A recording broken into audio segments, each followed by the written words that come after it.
Hello, I'm Boggess from Love Never Dies, and this is Musical World TV.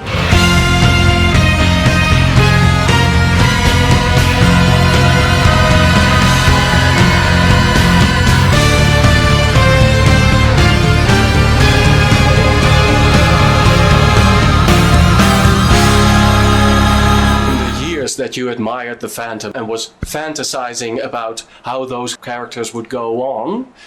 What did you think of Andrew Lloyd Webber's vision of how they went along after the end of the Phantom? I guess I think I just sort of went with it, with what Andrew had done. I never had imagined that the Phantom would have gone to America. I thought that was pretty cool, and I think the core of it is still the same. The passion and the love story is still exactly the same. The very complicated love that's there. So it's not that out of left field, I don't think, for what Andrew has envisioned of what's happened. And the music is ultimately still the thing that binds Christine and the Phantom and the audience to the show. That's not changed. So I think it's really interesting and really cool how similar they can be. The main heart of the story is still the same, I think. You! It can't be you! Suggest! How can this be? I really was surprised by the 180-degree change within Raoul. I really like the character of Raoul in this one. I think he's very fascinating. He has one of the greatest songs, I must say. Yes, he does. He absolutely does. And Joe Milson, who plays him, is one of the most extraordinary actors I've ever worked with before, and I feel like just being on stage with him, I learned so much. He's just incredible, and what he finds with this character that is terribly complex is really cool. I think what's happened, Christine is carrying around this secret with her for 10 years, and what that does to her, and how she retreats, and how she can't be even honest with her husband. What that does to him, it drives him to drink. The thing about this piece is everybody is guilty. Nobody is innocent. We are all, victims, and we're all villains. I think Raoul gets a lot of the people like to hate Raoul and all this stuff, but he's I think more normal of the three of them. I mean, obviously the Phantom is genius, and Christine has this attraction to him, but Raoul is just a guy trying to go about his life. He married the woman that he loves, and then it didn't turn out what he thought it would be, because he can't give to her what the Phantom gives her, and he knows it. He's not extraordinary, and that's what she misses from him, and that would drive a person crazy, and he's not strong enough, I don't think, to... Good evening. Warming up. Thank you. So yeah, he drinks and he gambles, and he's not a very nice man, but he's... I just find it interesting, and I love that you did as well. Come and meet a friend of mine. Welcome to my world, my friend. I think he'd ought to be a little bit closer to the bridge, How is Andrew Lloyd Webber? I only know him from TV, the audition show. Yeah. He's very funny. He is funny, and I love that you noticed that. He is. That's one of my favorite things about.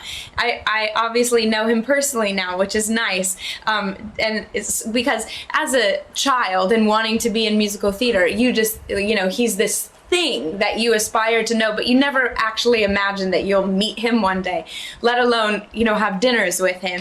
And so that is one of my favorite things to know about him, is that he's so funny, and he doesn't take himself as seriously as people might think that he does, which makes for a nice relationship. But as a creator / producer / businessman, how does he handle different points of views? Really well, actually. He always would listen to me, and I have great respect for him. I think you don't become Andrew Lloyd Webber by not being able to be collaborative, and but I always find he always knows best, and even if you disagree at first, it always ends up being like, no, that's right, and it always comes out to be that, Andrew knows. He knows what he's doing.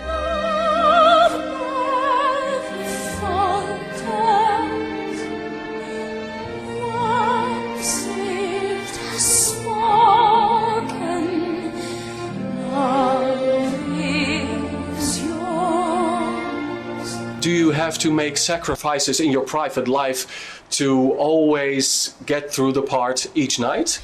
Yes, I absolutely always have made sacrifices in my personal life because in order to be a leading lady of a West End show or a Broadway show, you have to put your show first, and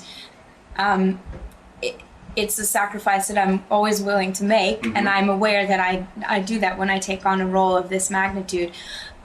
What Andrew has written is essentially an opera, and in the opera world you only ever do 2 or 3 nights a week, whereas I am doing 8 shows a week. Yes. And it's crazy to know that the human body can endure quite a bit, so that I can get through 8 shows is really, it's great to know I can, but that means, you know, not going out after a show and never ever, you know, going out, especially when I have 2 shows the next day.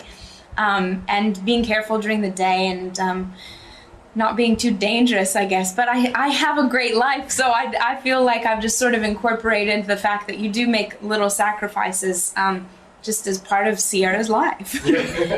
So, because here at the Strand, we're surrounded by bars Yes. and people having fun, especially at on Friday afternoons. Aren't you tempted to join the gang? I'm not actually. It's nice though. My dressing room has great windows that overlook everything, and before I go on stage, I can hear people having a great time, and I love it. I mean, it's nice. It's like part of me feels like I do take part just because I hear everybody having a good old time outside. So it's like, have a great time, and I go have an amazing time. I have a ball when I'm on stage. It is so much fun. It's never the same show, and it's just like, it's just great. So in my own little way, I have just as much fun as these people outside that I get to hear everybody.